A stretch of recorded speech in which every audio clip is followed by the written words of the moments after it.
na kaming alam kay Atty. Pero eto nga, may katandem ka na ngayon sa limelight, sa sports. Dati, pag sinabi mong Agra, si Atty. Alyan, no? Especially sa executive sa obstacle sport.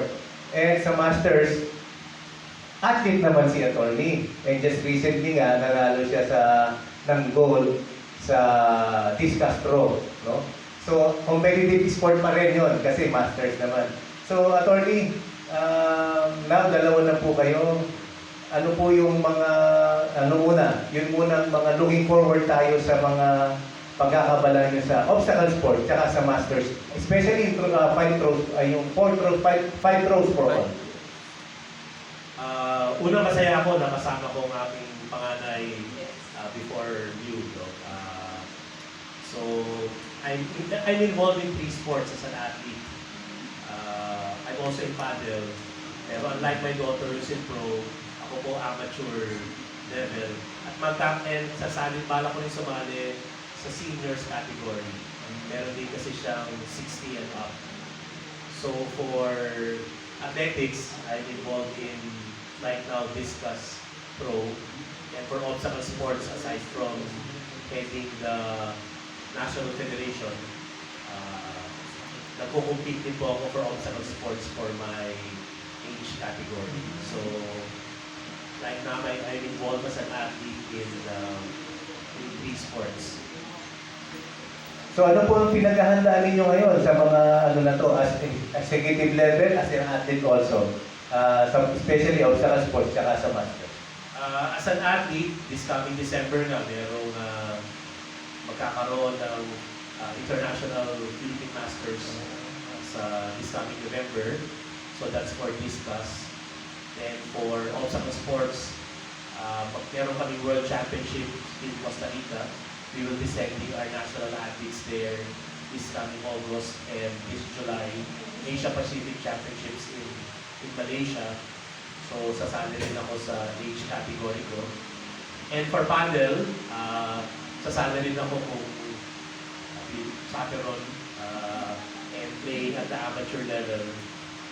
Sasali rin ako sa ibang international tournament. I played one international tournament already in paddle in Hong Kong at talo lahat. But okay lang po. No? Bago ko po bitawan for the next question, Tony, ilang taon na po kayo? 61. 61. Nakaibig naman si Atty. 61. Kaya walang excuse. Still kicking, hindi still kicking, still throwing. So, si Atty. Jess, ilang taon na? 32. Yeah. Yes, okay, congratulations, Attorney Jess. Kindly take us back how you made it to the number 2 ranking in the region. How many wins? How many good finishes? So the Asia Pacific Paddle Tour was started last year. I joined the first one, and in the first one, I played the semifinals. So far po, I played 3 semifinals, and then the most recent one in Phuket, Thailand. That's the one I won po, which led me to the number 2 ranking po.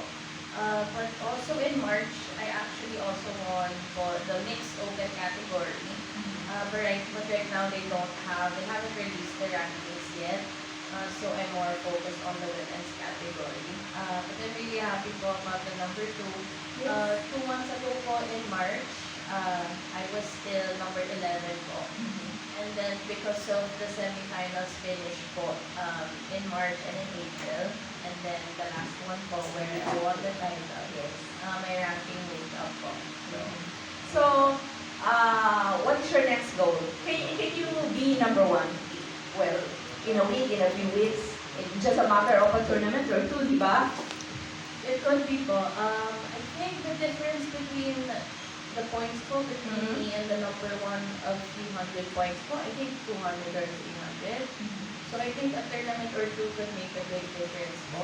I'm planning to join the next one in Bali, which is next week actually po. We're leaving next week to join that one po. But we'll see po. She's a really good player po, professional player from Spain, and based in Australia. So hopefully po we'll see. Yes.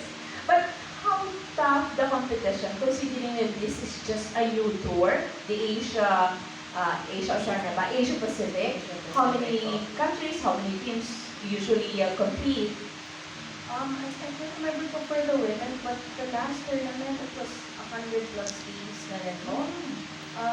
Usually po for women, they do, the amateur category is the qualifying for the pro category for women's.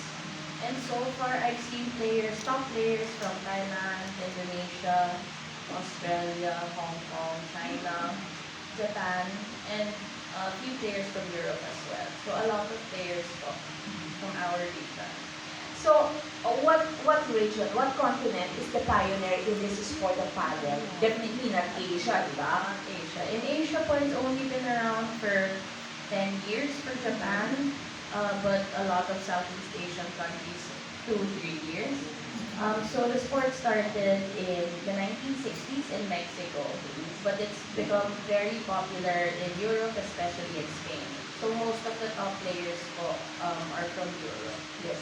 So, this is just like the ATP or WTA na may talagang pro tour. Yes po, they call it the World Paddle Tour, which is under the International Paddle Federation. So usually po, susubaybayan ko rin po, weekly they have tournaments. And it's very big po in Europe. I think, I haven't seen an Asian po play in the tour, but I guess po because it's only new in our area. But hopefully So probably- someday, Yeah, that would be your goal. hopefully biggest yes. goal. You're a lawyer by profession and you've been very active in this sport, meaning pansamantala hindi ka muna practicing lawyer? Ganun ba, Attorney Chess? Hindi naman po. I was actually, ang difference lang po is I used to work as an in-house counsel po, which meant po I had to go to the office Monday to Friday. Ngayon po, since I'm concentrating on paddle din po, I'd like to balance both. So, I stopped being an in-house counsel po, and now I'm just doing my own practice po. So, hopefully, I can handle clients at my own time din po. Because I actually also po practice sports law. So, entertainment and sports po. So, hopefully, paddle will also complement po. Talaga naman na. You have your hands full, Attorney Chess. Attorney Al, how good is the feeling na ito yung anak mo excelling in a sport probably hindi nangyari her dreams during her tennis years pero sa paddle? Even before when she was younger, when we were younger, ano ko laging pursuit for excellence. Yes. I always say good is the enemy of the better. Kaya for my family, and let me also acknowledge the presence of my wife. Yes. Gina Hi, ma'am. here. Yes. Even my son is also an athlete. He heads the Philippine Jump Rope Association. Yes. Once we guested him Yes. in our online session. At nag-amateur category din siya sa paddle. So, Wow. very, very proud, very, very happy. I think this is our first interview together. Normally separate. So, muli pasasalamat sa Philippine Sports Writers Association for giving us this bonding opportunity. So, very proud, very supportive ang buong pamilya sa kung ano man ang tatahakin ni Jessica. So, hopefully, Asia Pacific, almost there. She's currently number 2. And at the world level, hopefully, slowly but surely, getting up the ranking.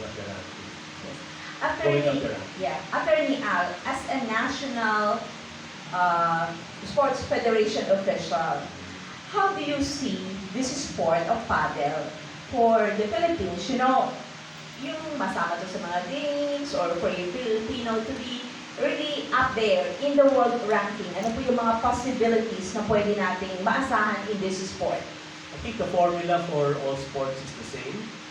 Kailangan ng infrastructure, kailangan ng more players, kailangan ng coaches, kailangan ng international exposure. I think kailangan ng safety in sports, equality in sports. Kami for obstacle sports, we really promote obstacle sports for all everywhere. So yun po ang mahalaga for all sports, not just for obstacle sports, not just for athletics, not just for paddle. Paddle sports for all. Okay, Joey Villar, Philippine Star. Good morning.